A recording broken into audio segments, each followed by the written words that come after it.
Welcome to What's the Scenario with PLRB, where we explore claims and coverage scenarios relevant to insurance professionals. I'm Brendan McLaughlin. I'm Mike Brode. And I'm Beth Stern. So, Brennan, I think today you have this scenario, right? So is that what we're doing? That's right. I get to say, Brennan, what's the scenario? Simply the Vest is a dry cleaning service with a basement full of supplies, tools, clothing, and water. After a heavy rain, the owners discovered that their sump pump had failed, causing water to back up into the basement, resulting in damage to their property. Under their BP 0003 form, coverage for this cause is firmly excluded. However, they paid for a supplemental endorsement with some interesting technicalities. All right. So, before we hop into that, I had a little bit of trivia here for you.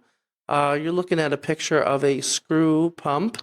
Very, brings the water up just by the shape of it.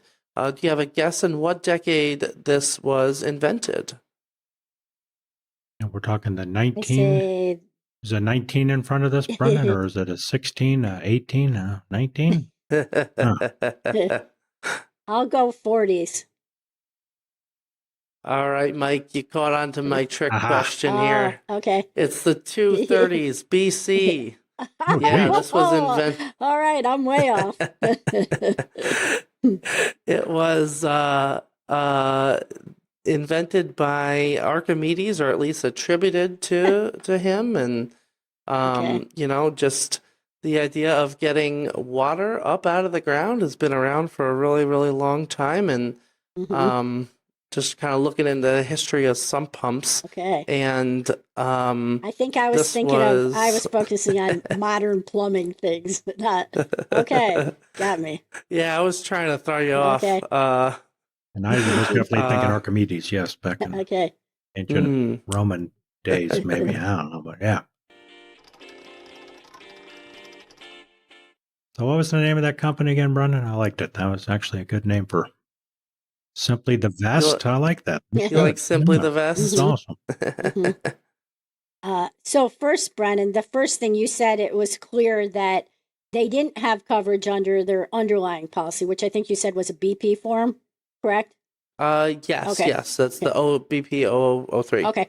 So you always have to start off there with your underlying form and never jump right into your endorsement until you're sure about what's the coverage going on underlying. So we're clear it's not covered there. But then they had an endorsement, you said, right? Yeah, some kind of special supplementary endorsement, something like that. Yes. So for today's purposes, we're just keeping the base policy really simple and just saying it's definitely excluded. Maybe we'll get into that a little bit later, though.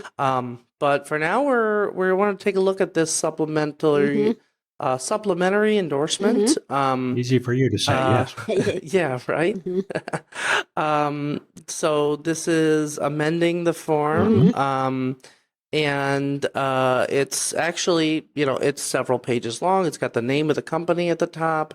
It's actually got a list of coverage types and their limits, and it's starting off with some disclaimers here, some information, I'll just get into this text. These coverages and extensions are subject to all the terms, deductibles, exclusions, and conditions applicable to this policy, except where otherwise provided.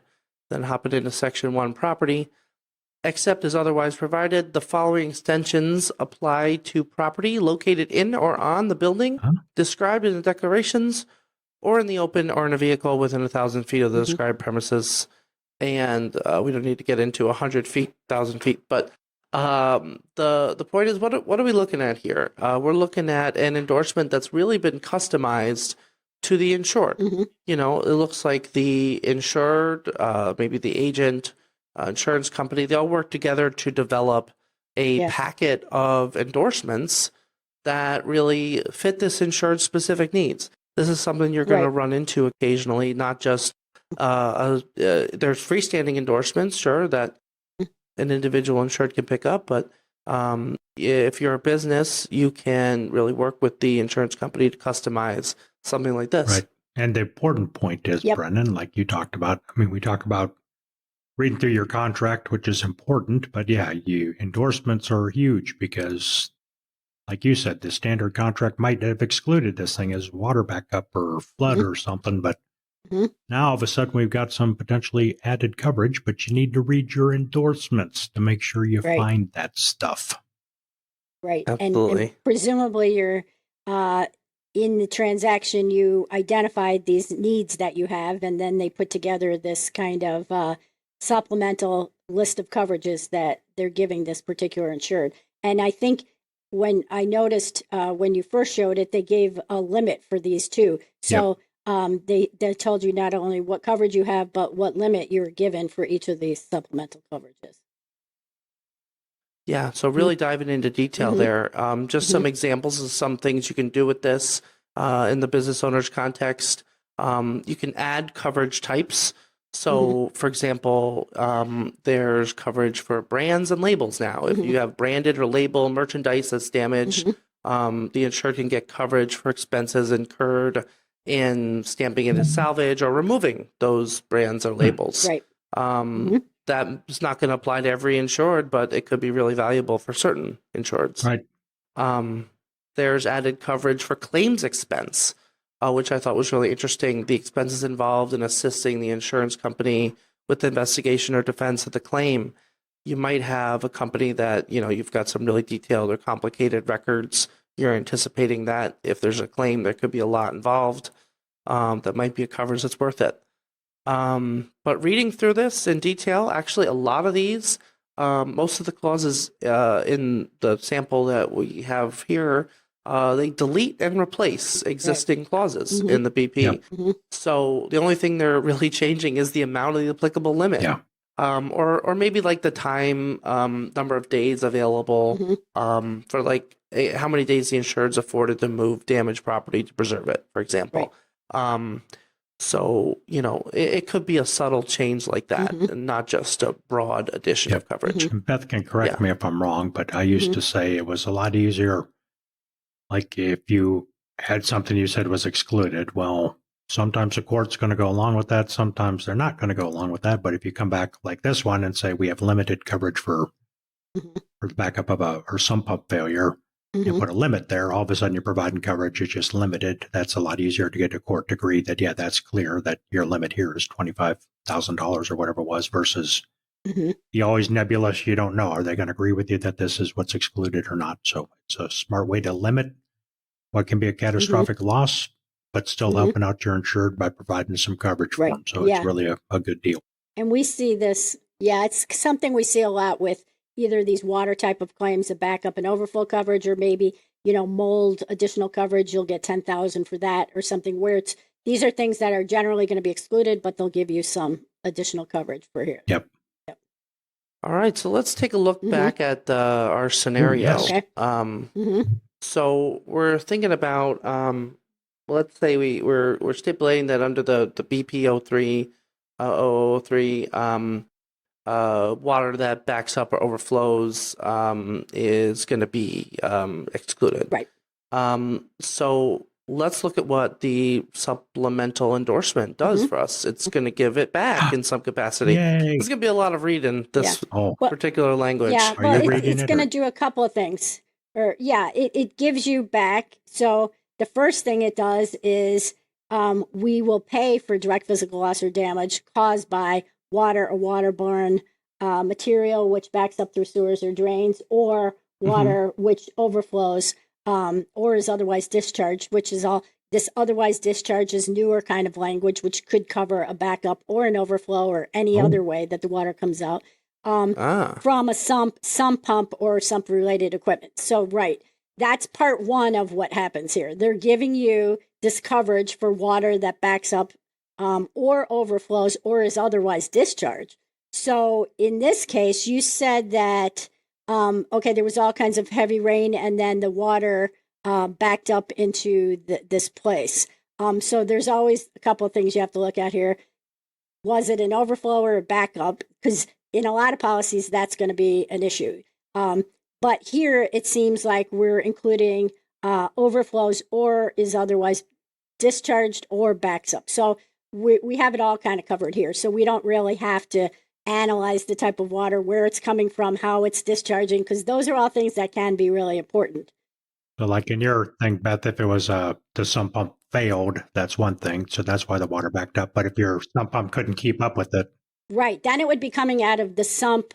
Okay. Maybe water is coming up through the sump pit itself. Whole pit, but yep. Otherwise, if it can't keep up or the sump pump stops, well, it's going to be coming in around the perimeters. And then that's when you get the water coming around the perimeter. So this is picking up whether it backs up, overflows, from the pump or the sump pit itself, or whether it's otherwise discharged. So This seems to be, picking up all those different ways it can come in. Well, that's one interesting thing that an endorsement can do, right? It can take this, complex situation in the base policy. Maybe the case law is a little uncertain or there's factual issues, and it can make it really simple. Yeah.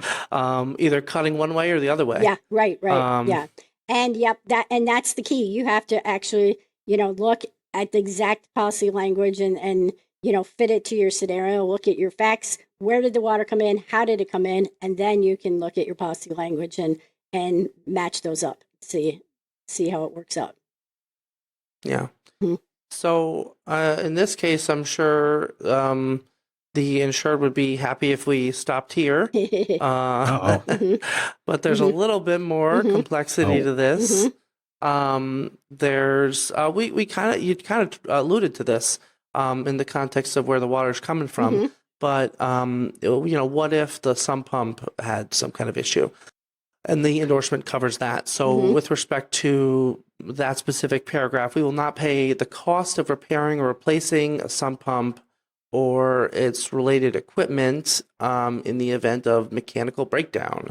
And it does, coverage here does not apply to loss or damage resulting from the insured's particular failure to keep the sump pump or its related equipment in proper working condition, perform the routine maintenance, and stuff like that.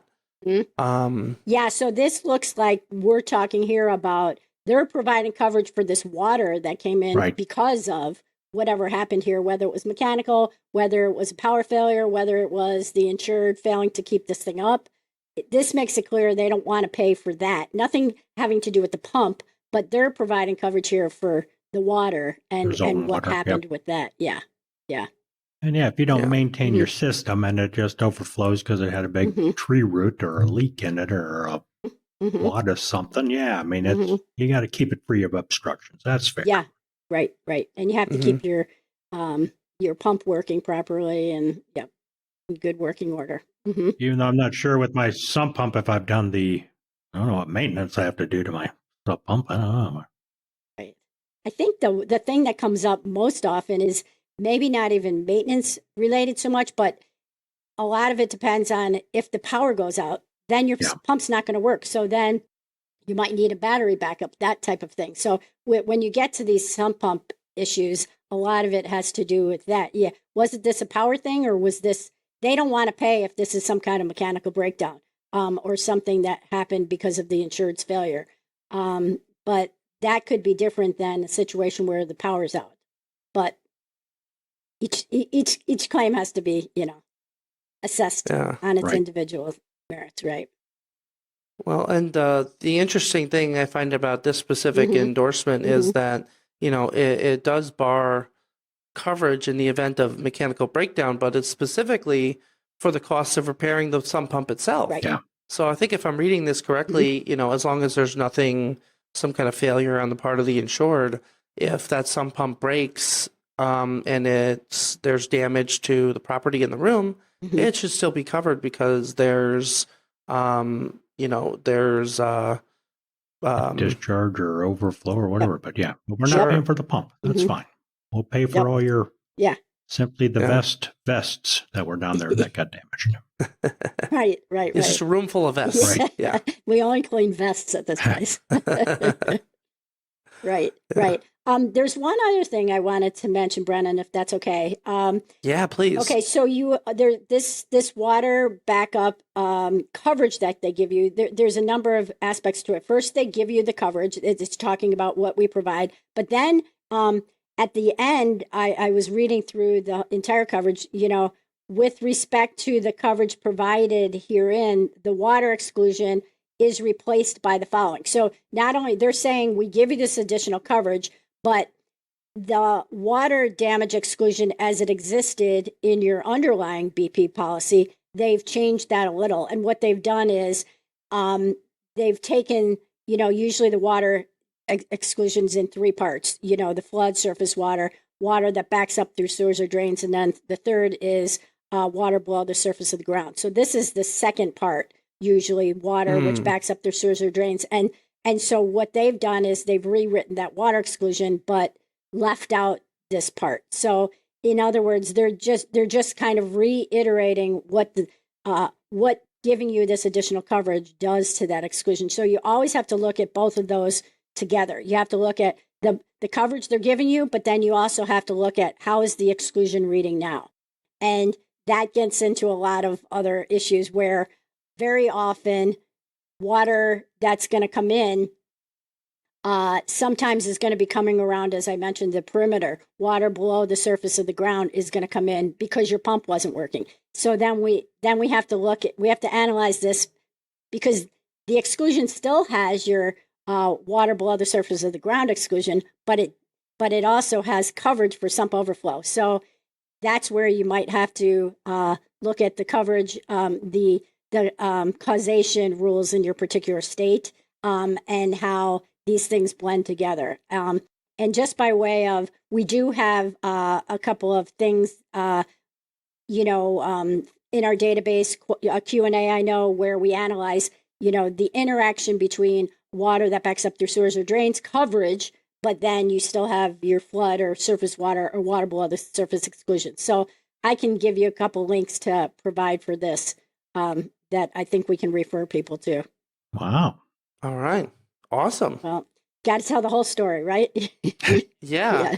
Yeah. No, and that touches on something I know we talked about, which in this particular scenario, we kind of made it clear that there wasn't underlying coverage in the base policy, but just because you have an endorsement that provides coverage doesn't mean the original policy might not also provide coverage. Exactly. So yeah, that's something and keep an eye out and for. where that comes in would be here. They gave you so this coverage for water that backs up through sewers or drains. Let's just say they gave you $10,000, and then they think, oh, here's $10,000 in coverage. Well, if it wasn't excluded under the underlying, you don't need that $10,000 limit. So yeah, that's when something like that could come in. Yeah, good point, Brent. Yeah.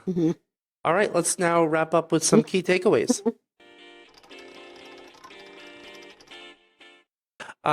So first of all, supplemental coverage endorsements can take the form of these long collections of seemingly unrelated topics together with some specific limits.